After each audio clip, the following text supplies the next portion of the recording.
Yes, habari, naitwa Benson Elbariki Msechu na nataka nikuletee program maalum kupitia Beam Media Limited channel, na program hii inahusiana na ufuatiliaji na udhibiti wa kelele. Tunasema noise monitoring and control.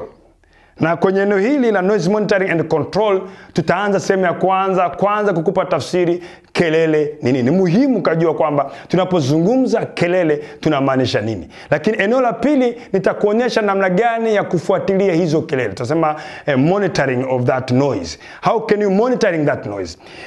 Hiyo kelele inapimwaje?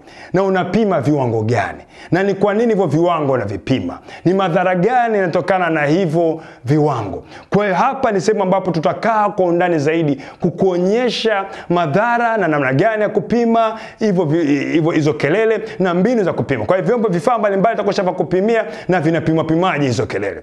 Na lakini eneo la tatu tutaangalia pia unawezaje kuzidhibiti hizo kelele. Kwenye somo hili pia nitakusaidia kukupa angalau kwa sehemu.